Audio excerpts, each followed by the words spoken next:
رمضان کریم کے تعلق سے آپ حضرات علماء کرام کی زبانیات بھی سماعت فرمایا ہے۔ ابھی حافظ ظفر صاحب قبلہ مدظ اللہ العانی جو ایک سٹیپ پہلے آپ حضرات کے سامنے یہاں حاضر تھے، بہت ہی بے باک عالم دین ہے۔ اللہ رب العزت ان کے جذبے کو سلامت رکھے اور اللہ رب العزت دین متین کی خدمت کے لیے تادیر قائم و دائم عطا فرمائے۔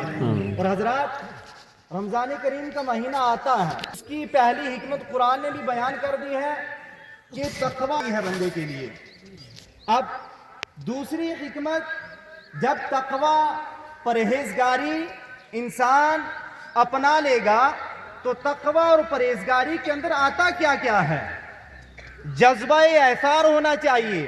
جب رمضان آتا ہے تو رمضان کے روزوں کا منتہائی مقصود ہی یہی ہوتا ہے کہ روزہ آپ کو جو ہے بہت سارے مقام درجات پر لے جانے کے بعد آپ کو مقام رضا پر فائز دیکھنا چاہتا ہے۔ رمضان کریم آپ کو رب تبارک و تعالیٰ کی رضا میں چاہتا ہے کہ یہ انسان، یہ اللہ کے بندے رمضان کا روزہ رکھیں تو اس کے بعد رب کی رضا حاصل کر لیں۔ جب رب راضی ہو جائے گا تو پھر سارے کام آسان ہو جائیں گے۔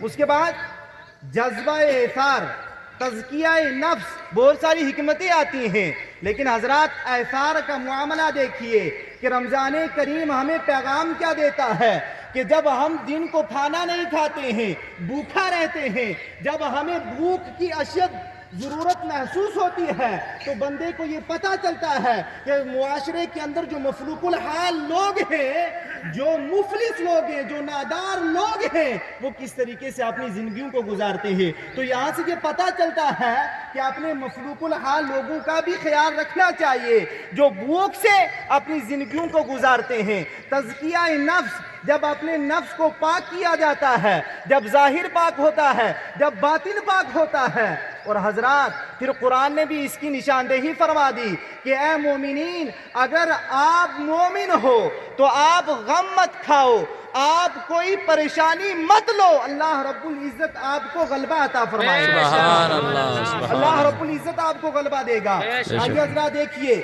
آج ہم عبادتوں کے اندر اپنا کتنا دل لگاتے ہیں، عبادتوں کے اندر ہمارا کتنا جو ہے ذہن لگتا ہے۔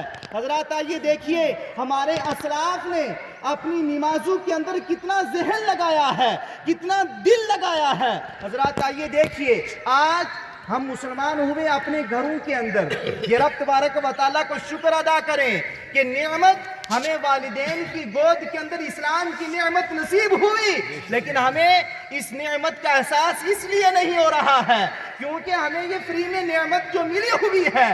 لیکن حضرات یہ رمضان کا مہینہ ہوتا ہے، لیکن آج کل سوشل میڈیا کا دور ہے، شارٹلی معاملہ چل رہا ہے، لوگوں کو نمازوں کے اندر دل ہی نہیں لگتا ہے۔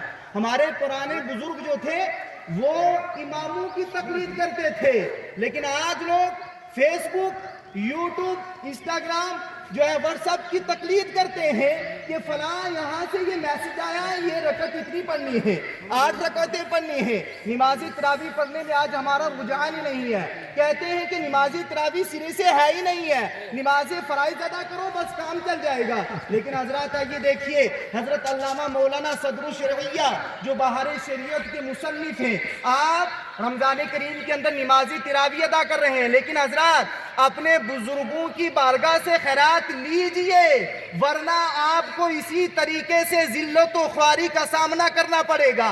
لیکن حضرات دیکھیے صدر الشرعیہ نمازی تراویح ادا کر رہے ہیں، رمضان کا مہینہ ہے، نمازی تراویح ادا کر رہے ہیں۔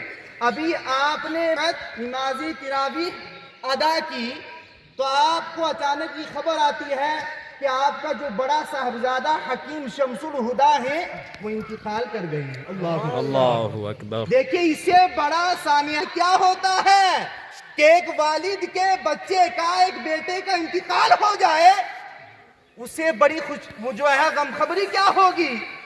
اب آپ کی بارگاہ میں یہ بات پہنچی کہ آپ کے بڑے بیٹے کا انتقال ہو گیا ہے، تو آپ جاتے ہیں اپنے بیٹے کی میت پر انا للہ و انا الیہ راجعون پڑھتے ہیں، تو آپ کہتے ہیں کہ ابھی میری 8 رکعت نمازی تراویح باقی ہے، میں پڑھ کر آتا ہوں، تب تک آپ تجہیز و تکفین کا معاملہ جو ہے وہ طے کریں۔ سبحان اللہ، حضرات آئیں دیکھیں کہ اس سے بڑی آج ہمیں پریشانی کون سی ہوتی ہے کہ ہم اگر کام کاج کریں، تھک جائیں، ہاریں، ہماری جو محلے کی مساجد ہیں، مرکزی مساجد ہیں، جامعی مسجد ہیں، ان کے اندر جو قرب و جوار کے اندر مسلمان لوگ ہیں وہ کتنی نمازی تراویح ادا کر رہے ہیں؟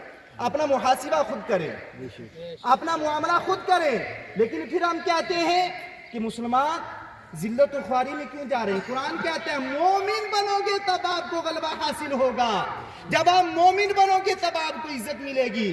تو حضرات وقت ہوتا جا رہا ہے، تو اسی لیے جہاں نمازوں کا معاملہ ہے، جہاں بھوک اور پیاس کے ساتھ ہم نے رب کو یاد کرنا ہے، وہیں آپ دیکھیے کہ ابھی مجھ سے قبل جو ہیں عزیزم رفعت علی بیان کر رہے تھے کہ 17 رمضان المبارک کو میدان کربلا بپا ہوا، میدان بدر بپا ہوا، یہ اسلام کی سب سے پہلی جنگ تھی۔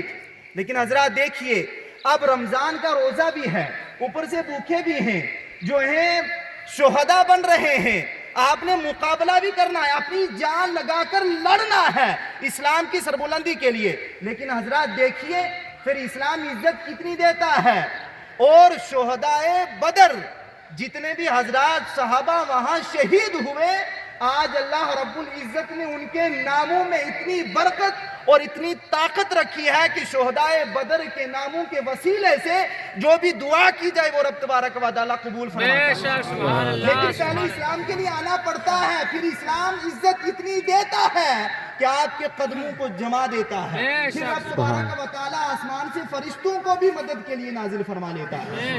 اللہ رب العزت ہمیں جذبہ احسار نصیب عطا فرمائے، رمضان کریم کا روحانی فیض و برکات ہم سب کو نصیب عطا فرمائے، اس کا ادب و احترام نصیب عطا فرمائے۔